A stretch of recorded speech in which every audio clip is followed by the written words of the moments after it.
Hello everyone, welcome to My Millennial Money. I'm Glen James and this is John Pigeon. And we're joining you for part 2 of How to Work Smarter, Not Harder.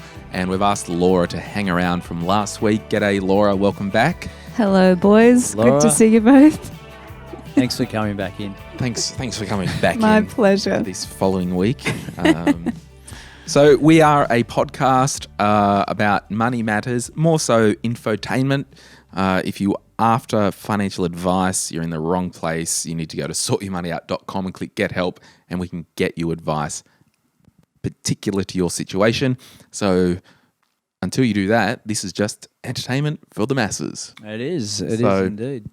Let's entertain. But we also entertain with a podcast called Gen Z Money, which is for those who are under 24 years old. So if you want some little extra content targeted at a younger demographic. We also do My Millennial Property that John Pigeon runs with Emily Wallace.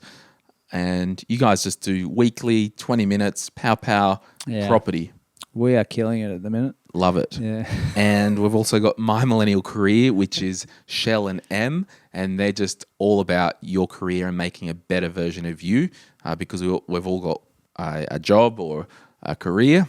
So we need to always learn and be encouraged. And of course, if you want another little hack, you can go to My Millennial Money Express, which is just me, they're little 10-minute episodes. If I feel like having a bit of a rant, I'll jump on and press record. That's most days. Most days. So thanks for listening. We obviously can't do this podcast without help, and we've enlisted the help from our show partner, Sun Super. They've got a great online member dashboard. So I'm a member of Sun Super. I can just jump in and other people can jump in. You can look at your super balance, how your balance has changed over time, all the transactions you've made on your account. Make sure that your employer has been putting money in the account. You can see the returns for your main investment option and so much more. The app's really cool and easy to use as well. So thank you to Sun Super. Remember, if you are reviewing your superannuation, make sure you throw them in the mix. Absolutely. All right, you guys ready to work smarter, not harder, part 2? Yeah. Let's do it. Yeah. So this episode, John has written some notes as talking points, kind of his mindset and vibe around working smarter, not harder. So, John, what have you got for us today to have a chat about? All right, so I've got 10 key points to take away today, which some of them probably can relate to each other, but I'm going to keep them separate anyway, Laura. Love Have it. a bit of a yarn around that. Want me to rip in? Let's do it. Okay, so my first one is proper planning to understand long game outcomes. Now, we're not talking just business owner, we're not talking employee, we're talking anyone. When we're doing any sort of planning or about to enter into something, we've got to think, what is our long game? What do we want from this task that we're doing at our desk? What do we want from this, I don't know, health kick that we're on? Like, we've got to be thinking, what's the long game? Because that gives us some motivation to number one, be consistent with it, but it also gives us a feeling that, or a bit of a check to say, yeah, this is actually important to me. So you're saying, we always say it, just a bit of strategy. I didn't want to use the word, but you did, so let's use it. It's strategy, isn't it? Yeah, love it. So good. 2? Let's do it.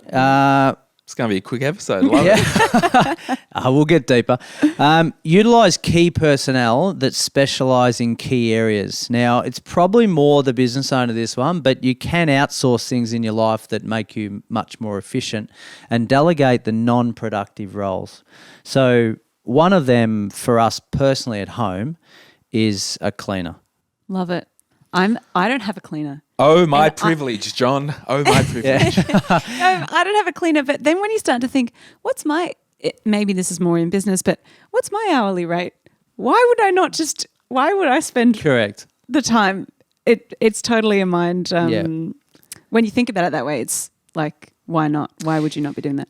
And it is, we had to argue with ourselves because, like, I didn't want to get a cleaner. I just didn't want to be that person that was known that the person that had a cleaner, right? It just didn't sit well with me, not from where I grew up and everything else. But when we think about what a cleaner costs and what we can do with our time as a family when the house is getting cleaned, it's an absolute no-brainer. And it's just one example of, I suppose, a non-productive task for us as a family. Well, another example, John, and we talk about this a lot, like a mortgage broker. Like, why do all the research and use your time that you really don't know what you're doing? Let's be clear. Yes. Researching a heap of lenders where you can just go to a mortgage broker and say, hey, I'm looking at a mortgage. Here's my situation. And they'll go, yep, leave it with me. I'll do some legwork. Yeah. So that's that outsourcing the menial tasks. Totally. Yeah. Now, I would say on the cleaning front that if you're struggling to make ends meet and you just want to clean it because you don't like doing it, then that's a different conversation. But it's just looking at the non-productive tasks in your life and can I outsource those? Basically. So, like, would you say if you didn't need to do washing, if you were like, do I need to wash these clothes today, tomorrow, next day? Why not? Just don't worry about it. Why not? Non-productive. Whatever's non-productive to you, Laura. Yeah. You do you. Yeah, Yes. you do you. That's right. But it's also I think working smart is actually knowing your values. Correct. And it's some people are like, oh, I'll just freaking vacuum and mop myself. No Yes. big deal. Yeah, and I'll listen to some music and it makes me feel good and that's great. You would value going, all right, kids, an aim, let's go down to the beach for an hour while the cleaner's here. Yes. So then we walk sand back through the clean house. That's right. Exactly. Thought so. Correct. So yeah, I would really say, like, you know, we don't want to come off privileged, but No. you know, anyone who lives in this freaking country is more privileged than other places on earth. So Absolutely. chill out. But yeah, it's just the values playing dependent on your situation. Yes. And I think you mentioned this last episode, Glenn, performing one task at a time to ensure efficiency. I think this whole multitasking thing is a little bit overrated and can often stress us out. We're not as productive as if we're focusing in on one thing only. Now, there's a difference to that as opposed to going for a walk to get exercise and listening to music because that calms my mind. We can be doing two things at once. Well, that's more layering. Layering was the word I was after. Yes. And who did we speak to Kate about? McCullum. Kate, yes. And that Love was that. Yeah, it's layering your life, Laura. Right.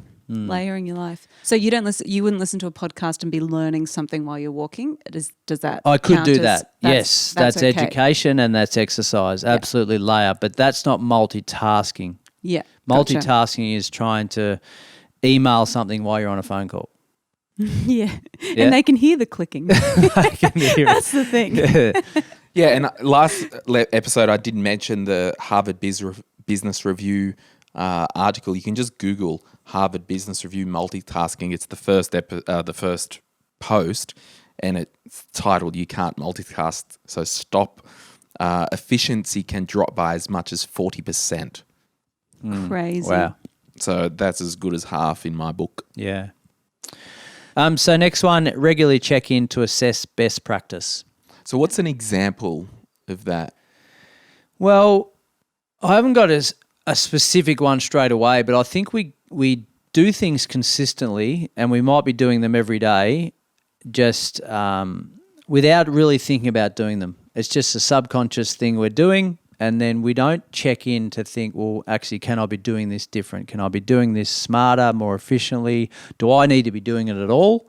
I just think, I've got an example just as you said that, John, and Laura would be aware of this as well. Like, if you're an employee in a small business and you're doing the social posts or something like that, there's a thing called Canva, which, again, that's working smarter in your team.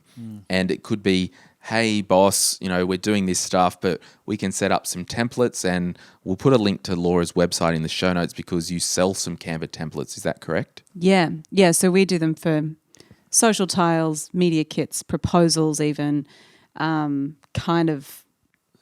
like pretty much everything in terms of online. So that's a thing, like you could be creating a monthly newsletter PDF or something for your business, Totally. The best practices are like just get Canva, load all your colors in. It'll take 2 seconds. And also talking like buy a pre-built template because it means that you just fill in the blanks. Yeah, how good There's is a that? structure there. Design-wise, you don't need to be a designer to use it. And the other thing I love about Canva is, and this is the working smarter, not harder piece, is if you're on the pro account, you can actually click, they have a resize button. So you could create an A4 PDF and then you could resize it into Instagram tiles and it takes all the designs over. So it's really like, it takes the legwork out of creating content. And if you use it in work or, resume templates, there's some really good ones in there. Like there's so much you can do. If you're listening and you work at a medical practice, this is what you need to do. Because I'm sick of bloody going to a specialist or a doctor and they're like, oh, you're a new patient here, fill out this, and you get the pen and paper. Freaking make a type form. Totally. And then, then it just gets emailed to the reception or whatever, and then they can just copy and paste. Like, we're not having to work out someone's handwriting. Like, the amount of inefficiencies that are in the world at the moment because businesses haven't checked in on best practices to really look at efficiencies. This whole kind of couple of episodes, it's just about to get you thinking how you can do things more efficient in your working life and in your personal life, because that's working smarter. Yeah. Hiring a car, nightmare. Yes. Paperwork, like old printers that they're... It's horrendous. So the amount of inefficiencies, and even like a heap of the local cafes around here, you rock up, you're like, I'll have a this or that, and they put the money, they dial the numbers into the till and then into the FPOS terminal. It's like, we're doubling up. Why don't they just get a freaking square unit and just do it once? Yeah. So it's being tighter means working harder. Yeah. Is that what you're saying? You're not getting the pro version because I don't want to spend the money. Oh, totally. I'm being It's like tighter. All right. Or if you're agreeing to work harder. Yeah. Yeah. You totally. That's the dance with investing in professional advice. I want to pay an accountant to run their eyes over a spreadsheet if I did salary sacrifice my car, for example, rather than trying to do it yourself. That's the efficiencies there. It might feel, particularly the first few times, like, yes, there's a heap of people that run their own business that listen. We, run our own thing. It takes time in terms of risk factor to go, I don't want to part with my $300 to pay for a professional to do it. I mean, you don't change the oil in your own car, you pay a mechanic. So how is that different with getting advice on your own money or your own business? Yeah. It's just this mindset. So I think working smarter can mean checking your risk tolerance to investing in things. Yeah, that's right. Absolutely. And even, getting that specialist advice with the accountant example, you could find actually one of these products that I have or one of these services I provide is not profitable at all.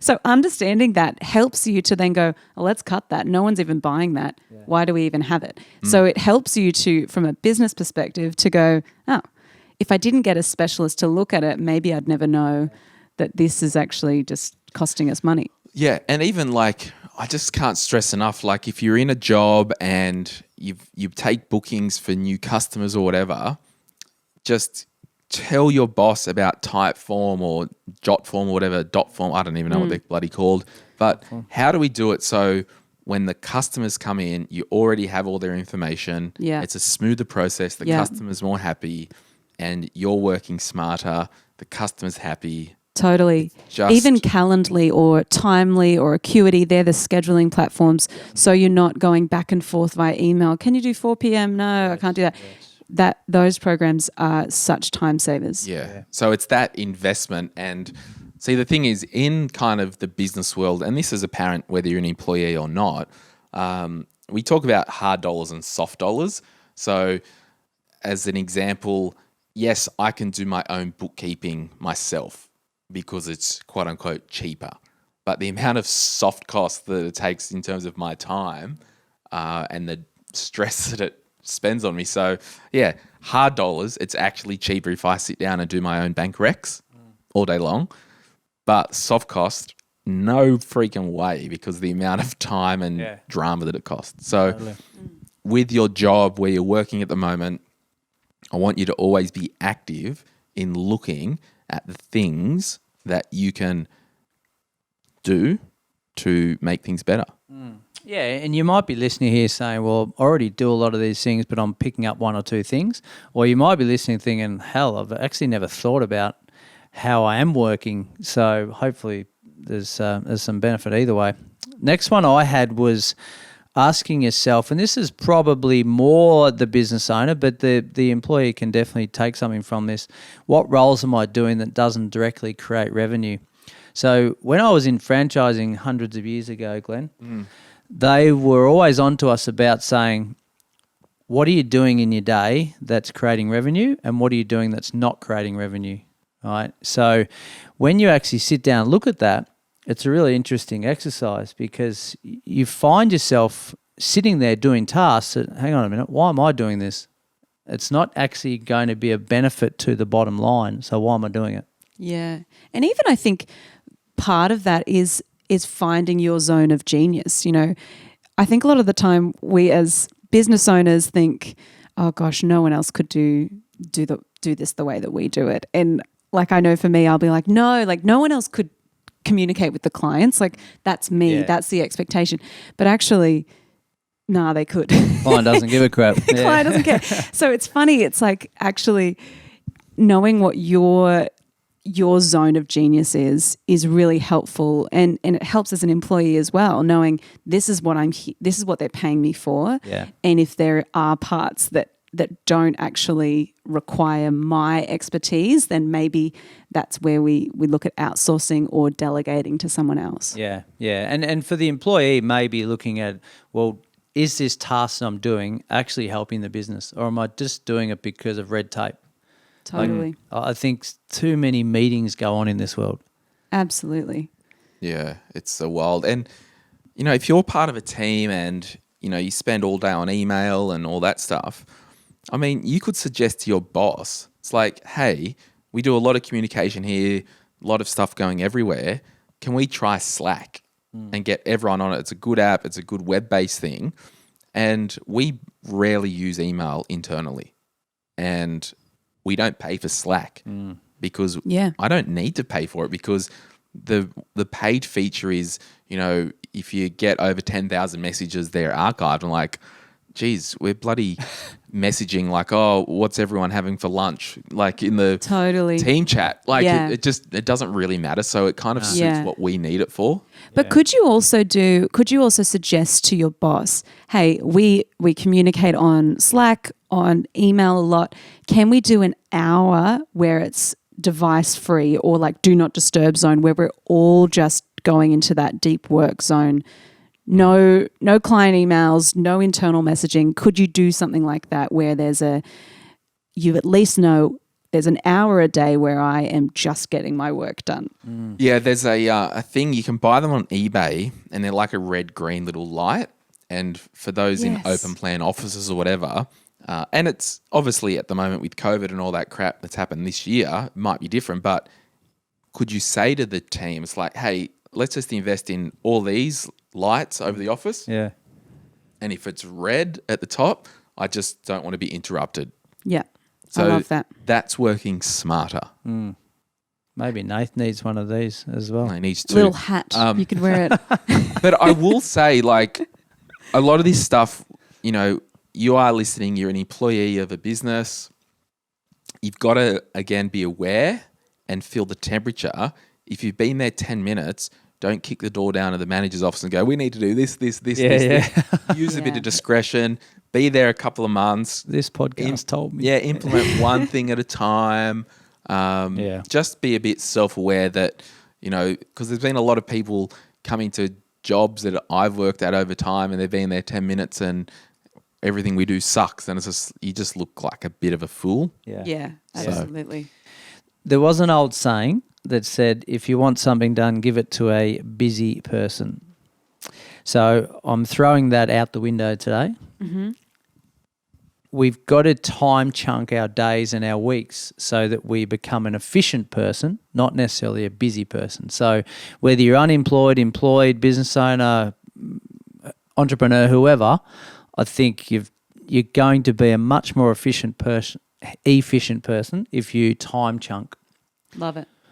You love it? I know I do. And that's where I was talking about theming my days, and you guys thought I meant like dressing up in an outfit, that's like a what you meant. unicorn. Now I get that's it. what I mean. So like actually going, I allocate this amount of time to this project or to this client and you know, for me, I will sometimes, if I'm feeling distracted, I'll be like, right, I'm going to put a 20-minute timer on my phone, and I just have 20 minutes to make some form of progress. Yeah. So if you are having weeks or days where you're like, I just can't be bothered, or you're working from home and it's hard, you know, managing all the things working from home, then set a timer and just make it little mini goals throughout the day. Yeah, little wins. Yeah. And it's quite enjoyable to stop something knowing that your time's up and you start something different. It just keeps your mind active, doesn't it? And Totally. I would encourage everyone to watch the documentary on Netflix called The Social Dilemma.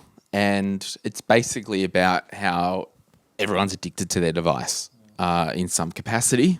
Now, what I've been doing lately is putting my phone on Do Not Disturb, putting it in the other room or on the floor, actually not on my desk upstairs when I work, because you're actually just out of habit doing bad things. Yeah. So how can you, time chunk your world to just be more efficient? Yeah, and I stray away from work-life balance because it should be just a lifestyle balance, right? You should have downtime for you to absolutely do nothing and be fine with that. And whatever your nothing is yours. I drew this circle the other day that Jess is putting together for an Instagram post, and it should be up there already by the time this episode comes out. And it's going to be like how to be efficient or how to have the best quality life, right? And it was the pie thing. And so it was the pie. And then up the top, there was a wedge, and it said sleep 8 hours. The left-hand side of the wedge, it's going to be like 1 hour, and it's going to be like reading / mindfulness / spirituality. The other side of the wedge, 1 hour, it's going to be exercise. So you got an hour of exercise, 8 hours of sleep, an hour of reading, mindfulness, spirituality stuff, and then the rest of the pie is whatever. Yeah. Because someone might say, oh, well, shouldn't it be quality family time? It's like, well, you do those three things, you'll be amazed of the quality of life that you will have. Yeah, that's right. Yeah, so good. Yeah, totally. So can't do enough of that, whether you use the pen and paper like Glen does or you just use a calendar on your laptop, then that's fine as long as you're chunking it out. And I think my experience with family means that you have to do that more than anyone to survive, because you've got to run from one thing to the next and juggle this whole family thing that's real. As a single person with maybe not as many responsibilities of other people in their life, I'd say, well, still time chunk, because you're going to be more efficient doing the things that you want to do and not just lazing around saying, well, I just lost a day there because I didn't have any focus. You know what I found, like, of a morning, like I now go for a walk of a morning, like I used to, but I got out of habit and all that. And so when I wake up in the morning, talk about time chunk, remember you wake up, roll over, it can be freaking half hour, 40 minutes, and you've been on your phone. Yeah. Totally. Like just social media, news or whatever. Yeah. I make sure I'm up with my joggers on before I look at my phone. Yeah. Because I'm so many times it's like, oh, it's freaking 8:30. I need to get out of bed now. I've been awake for an hour. I could have actually gone on a walk. Yeah. And we're also very addicted to notifications. So it's really easy to go from checking Instagram, oh, it's social, and then all of a sudden you're in your email. Yeah. And it's like, it's a slippery slope from there. All my notifications are off. Yeah, I don't turn them on. Yeah. So good. I need an alarm clock, but I also don't trust alarm clocks to do what they're supposed to do. See, with the phone thing, I don't turn on my phone until I've got home from exercise. That's so good. So I use my Garmin as an alarm, Right. So that gets me out of bed. I don't have to reach over and snooze it because I can't. So you're talking about your watch. My watch, yeah. So you sleep with your watch on and you have that as your alarm? Alarm, yeah. See, Yeah. I The don't- olden days. I don't love have an that. alarm. I wake up naturally at around 7. Really? Yeah, but I need to get it done before kids get up. Sure. So, Sucked in for having kids. yeah. Yes. Sucker. All right, next one. In, on, and forward of the task. Now, a little bit Can more you of repeat that? in, on, and forward of the task. Right. So I'm in the task. I'm looking on the task as though it was third person, and I'm thinking forward of the task, thinking where is this going? Cool. Right. So it's a little bit like my first one of proper planning, but and I got taught this as a business owner. It was like, okay, take the self-employed, traditional self-employed. 99% of the time they're in the business, can't see the tree for the woods. I've got to remove myself and be on the business for a small chunk of the week, and then I've got to spend some time working forward of the business. What's the next 10 years doing? So we can apply the same principle to every task that we're doing as well. So a bit of a different one there. Check in to research best practices in the industry. There could be key tech that produces a better outcome. So plenty of those, aren't there? Yeah, and I mean, we covered that with the Slack thing, with Canva, with Calendly. Calendly, Yeah. Typeform. Yeah. I mean, tech, it should make your life so much more efficient. But do you reckon it's actually done a full circle and turned us into inefficient because we're now can't get off it? I think there's a difference between efficiency and effectiveness. And I think sometimes we think we're being so efficient, but it can be like, well, is that even effective? Has it moved us any closer? Yeah, we've got a lot of tasks done, but has that moved us any closer to our big goal? Yeah. So I think sometimes, I know what you're saying, like sometimes the all jumping in and out of 10 different programs can actually be an inefficiency in itself as well. But yeah, look, again, think outside and see, is there something that has maybe developed in the world that can maybe I think become it's more that, if you're doing a task every, it might be in your team. It's like, can you organize, go to your manager and say, hey, can we, at the next team meeting, just do an autopsy on this task? Because we've been doing it for a while and it's got different people that touch it and all that stuff. But I think it's like, let's do an autopsy and see why we're doing stuff. And I've shared this example before that I stole from a book. And when they, in the army or something now, when they go to fire a cannon, I'm butchering this, but go with me, they say we set up the cannon, then we wait 12 seconds or whatever it is, then we fire. And that's how the army do it. And I should look up the real one. But so basically they're like, David walks in and goes, why do we actually wait 12 seconds? And they're like, it was an old fashioned thing. We had to wait time for the horses to leave so they're not get scared. Yeah. So I think we always need to do autopsies on our tasks, be it in as a team at work, as a small business, or as your own personal life. Why are we doing things? And if we're doing it just because that's the way we always did it, that's a problem. Yeah. But even things like batching tasks make a big difference. I know for me, if I have to write a bunch of content, I will try to do that in one, the time chunk thing. But in your personal life, it could be food prep on Saturday afternoons, food prep for the week or whatever it is. I did that when we were on the phone the other day. Yes.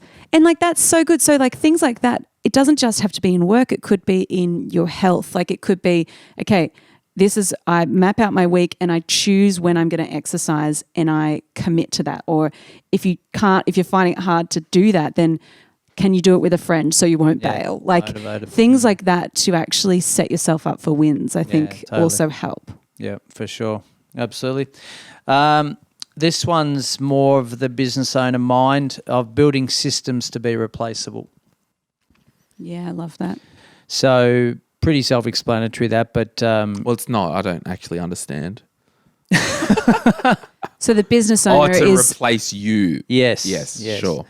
As an employee, you might be quite scared about that because, like, can they replace me? And now I'm out of a job, like a robot's taken my job. But essentially, this whole passive versus active thing that we've got going on, it's building a system that replaces some of your income or some of your labour that allows you to be more sustainable long term or get out of work altogether or whatever floats your boat. Yeah. Do you get it now? Yeah. Cool. Yeah, and a lot of people, might get scared with the job you're in. A robot might take over my job. So this is happening like in financial services, like with robo advice and all that stuff. But people still want to talk to a real person to say, hey, what do you think? Because at the moment, a computer can't tell if there's a spouse and their partner that are one squabbling and one isn't. So there is still a need for people. Surgeons, there's machines that operate on prostates at the moment. I understand that the surgeon still needs to operate the machine or, keyhole surgery and they've got little things. And so I think, yes, tech is making our life more efficient, but it's not 100% removing jobs, unless you work in a factory. Yeah, but also it could be the, how do you make yourself irreplaceable in the business? And maybe it's that if you're someone who's permanently learning, so always upskilling, outside of work or as part of your role, then that makes you a really valuable member of the team. So I think with that tech side, you can kind of, on the flip side, you can go, right, well, what does a human do that robots can't do or that a software or program can't do, and how do I lean into that more? Yeah, and I think maybe through this this COVID period, it's taught a lot of people that I may need to have an extra skill set that doesn't make me as vulnerable next time I come into a situation like this. Totally. To upskill or to side skill or get out altogether. Yeah. What else you got there, Johnson? This is my last one, but I reckon it's my biggest. Oh, yeah. Everyone can do this.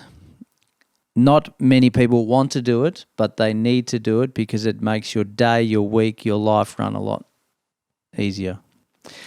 You need to get the toughest job out of the way first every day. So if you've got a tough phone call to make and you keep putting it off, the day is a very inefficient one.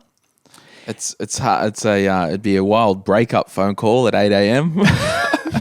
Hey, darling, got some news. But then the rest of the day's a breeze. Totally. Yes. So it's a tough one to get your head around because if you look at the list of your things to do, and hopefully you've written some things down to do, you look at the toughest one. So I'll put that off. I'll wait till after lunch to do that. It's quite a common trait for a lot of people. I think if we can get into the mindset of getting that one done early. There is a sales trainer guy in America. He's probably about 1 million years old now, called Brian Tracy. And he's got a book called Eat That Frog. Yes. So it's a good book. Bit of plagiarism there. Yeah. It's another tip. Steal other people's points. Yeah. Yeah, you've nailed that. Yeah, John, you've just plagiarised. Yeah. Bullshit. But Eat that frog. Eat that frog. So that's all about doing the difficult task. Yeah, first. It's like if you had to eat a frog tomorrow, that's pretty bad. Eat it first in the morning. Yuck. Yeah. Look, everything that we're talking about, we're not the first to create it ever. No. Totally. Nothing new under the sun. No. Yeah. So that's we want to make sure that we're only this new hair care that I'm promoting today. Yes. Now we're going to have a quick break and we'll be right back. Well, John, thanks for all those points. No worries. A few bangers there. And again, we want to just be an encouragement for you with how to do things different in your life. So, they call it the definition of insanity is doing the same thing over and over and expecting a different result. So maybe if you've got a bruised forehead from banging the brick wall, probably not going to help banging it anymore. No. So So we just want to encourage you all to think of one or two things that you can do differently and more efficiently in your work, in your life, in your small business, in your health, in your relationships, in your anything else. Okay. Now we've got Community Member of the Week, so let's go. Yes.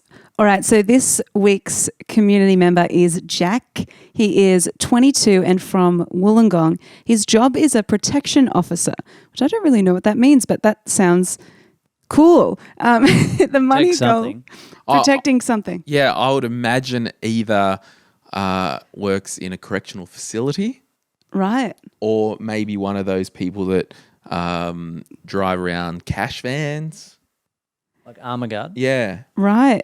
Jack, confirm with us what that means, but I love it. So money goal, Jack's money goal is to save about 100K for an investment property. Amazing. And how he's achieving this goal is he's working pretty long hours and traveling from Wollongong to Sydney every day, and also has created a saving implementation to try to keep on track.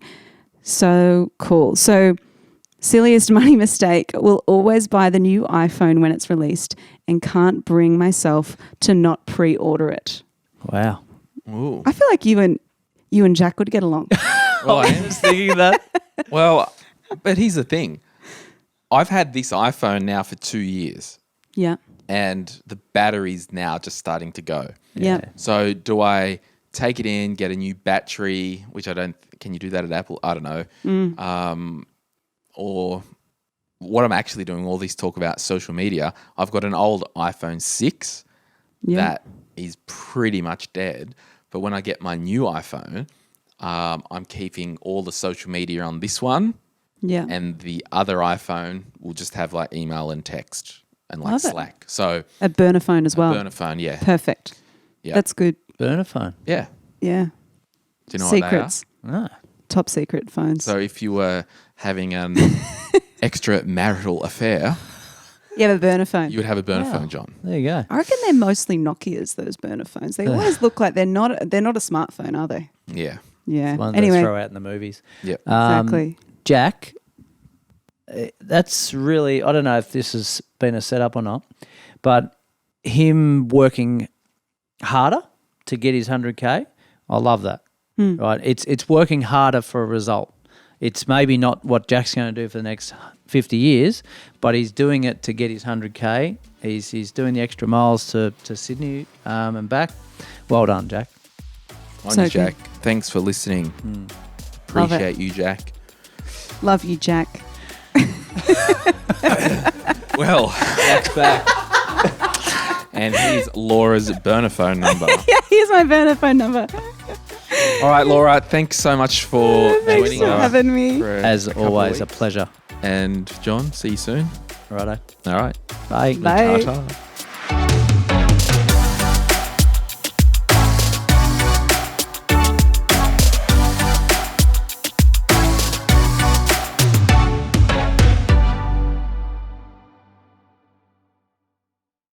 So, guys, we haven't done an after party for a while. Yeah. So, if you're new to the podcast, sometimes after an episode, we just hang out. No real We agenda. just live, laugh, and love, don't we? We do it. We so do it. And speaking of one-line sayings, at the time of recording, last week, I had an Eat, Pray, Love in Byron Bay. Yes. And I got pulled over for speeding. Nice. Oof. I did, John. Wow. But I got let off with a warning. Did you? Oh, yeah. Let off now. Who's your boy? I thought that's all filmed. You can't. Johnson, my friend, you'll go far with me. How did you weed How your did way you out of do that? what you Okay. say? Number one, it wasn't a highway patrol car. It was a paddy wagon. Good I was one. going to say the highway patrol wouldn't have. So No. it was a 100 zone. I was cruising along and then I saw up ahead a paddy wagon turn into the 100 zone and go. I've got my cruise control on 110, right? I go cruising past the copper. Oh, Wait, what was the speed limit? 100. why would you go past 10 over the limit? Oh, to be honest, You like danger, don't you? I like danger. I was like, oh, I'll what see it what is. happens. And he's let you off. Well done. So I'm cruising past, doing 110, just cruise control, and the next minute, the paddy wagon, it then pulled out behind me. I didn't know they had the speed. They don't. Oh, so they are. So they, so and he knew what he was doing, He knew. what speed he was doing, because he's got his Right. own. yeah, that's right. And Okay. see, they used to use rodeos or something. I think they still do. Anyway, they're a ute with a thing on the back. Yeah. And those speedos are so far out. So anyway, so I'm cruising along and it might have been 115. I don't know. But It was $1.20, wasn't it? no. Anyway, so cruising along and then that pulls out behind me and it like flashes me. I'm like, oh, great. So I pulled over and Do you get nervous? nah, because I can't control the universe, John. Well, you could have. You put the brakes on. So he's like, oh, do you know why I pulled you over? I said, no. And I said, oh, wait. Yeah, probably. So, but anyway, his partner, she was with him. She was actually very rude to me. Yeah. Oh. And Like as in his cop partner. Not his wife. Why is his wife there? Yeah. Oh, okay. I've got a Your funny. wife has been rude Okay, to I've got me. a funny story as well about weed car situation. But anyway, like, and he's like, oh, and I said, yeah, look, to be honest, I thought it was, because I actually didn't really know the speed limit because there wasn't a sign for ages and I could just see a 100 sign right in front of me when he pulled me over. And he goes, mate, we were following you. You're doing 120. And I categorically wasn't. Like his speedo, I think it was out, but whatever. And he goes, look, just got to slow down. I'm like, yeah, man, sorry, I'm going up to Byron and I'm probably due to stop anyway for some lunch. So anyway, the chick's like, all right, I'm going to run the plates. And the guy's like, oh, you're going to run it, are you? She's like, yeah. And so she goes and runs it and she comes back. She's like, oh, I had a few speeding fines I see. I'm like, yeah, only 3. And she's like, just give me attitude, which I get. When were those 3? Were they recent? It's probably been 18 months since the last time. Because they'd fall off the edge after 3 years, wouldn't Well, it wouldn't go off. The points do, but Yeah. not the record. they? They'd be still on there. Yeah, okay. I've got 6 points. So I've got 7 left. So you get 13 in New South Wales.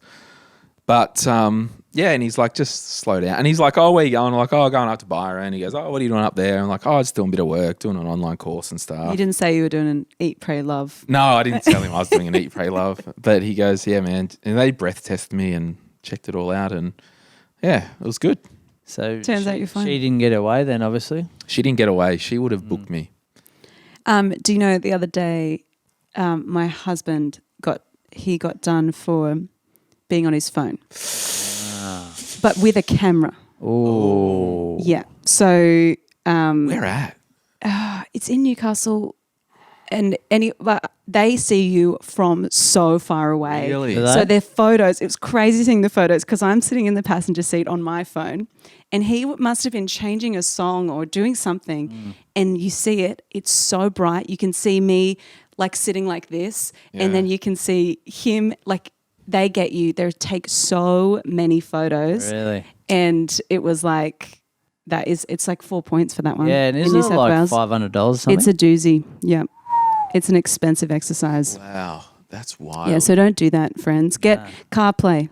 Yeah. It's great. It's heaps, Yeah, well, I heaps put better. an Alpine. No, not an Alpine. They didn't have the one I wanted in stock. I put a Pioneer head unit in the new Prado, and it's got CarPlay. But how's So this? good. The new CarPlay, wireless, does Bluetooth. Don't have to plug it in. Oh, that's good. Yeah, so good. Yeah, So- that's good. But speaking of like random people in cars, so a couple of weeks ago, I was up at my cousin's factory bay just working on the Prado, like we were installing reverse camera and stuff. And I'm like, oh, let's just, we're in the middle of nowhere. We're hungry. I'm like, let's just get some KFC from Menu Log or whatever. So ordered some Kern and it rocked up. Yeah, got some Kern. And Kids fattening centre. yeah. That's a good one. Max told me that. Oh, wow. But anyway, so menu log rocked up, and this dude, like he's a P-Flow, young dude, he hopped out, but he had his mate in the car, just cruising around with him. And it's like his mate was holding it in the passenger seat, and it was just like, this is like, I don't care. It just felt weird. Are they splitting the? Yeah, I don't know. I was like, you been eating my chips, have you? Or Yeah, he's on the take. like, it was just funny. And even like, getting an Uber once, and it's like, there's a car seat in the back. It's like, oh, have you ever taken your kid Ubering with you? Because you're not allowed. So yeah, have you had any funny situations? Nah, pretty boring.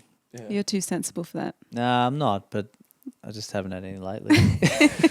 Yeah, it's wild. I once, when Uber had kind of just started, and I was in the US, and I said to the guy, so you're an Uber driver. That's such a cool job. Like, and this is when you would be like, is this your full-time job? Yeah, Like you'd hop in and you'd time. ask every time.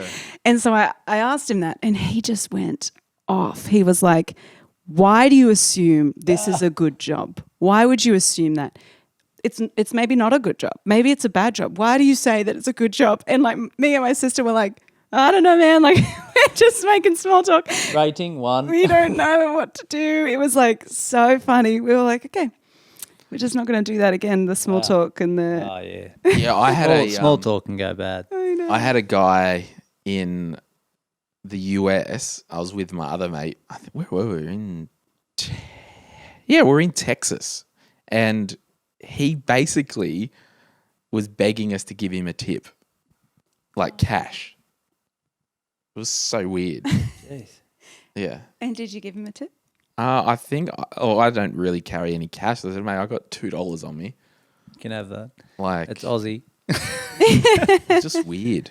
It's so bizarre. It's a lot more expected in Do you know what I States, though, don't isn't it? like, particularly in Sydney? So this whole thing with, and it was probably, I've been in an Uber in Sydney for a year because of COVID and, all that stuff.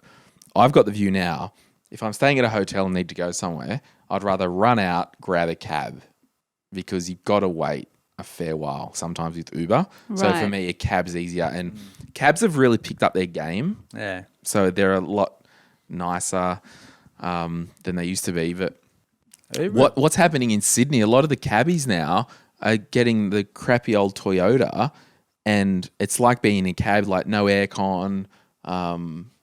And I asked an Uber driver the other day, one of the last times I was in, can I turn the aircon on? And he's like, oh no, I'm hot. We're only going around the corner. Weird. Oh no, he said no. He said no, I'm too cold. So but was that an Uber? Yeah. Right. Oh no. Wait. Sorry, I'm getting. Who's telling This the story? What's going on I'm with this thinking story? two situations. The aircon one was a cabbie in Melbourne, Right. and Melbourne cabbies are wild. Gotcha. And yeah, he didn't want to turn the aircon on. No. And you think it's because it just didn't work? I think they can save fuel by not having them on. Yeah. It's so bad. Anyway, I got to go get lunch. Yeah, Thanks for coming in. See ya. Bye. See ya.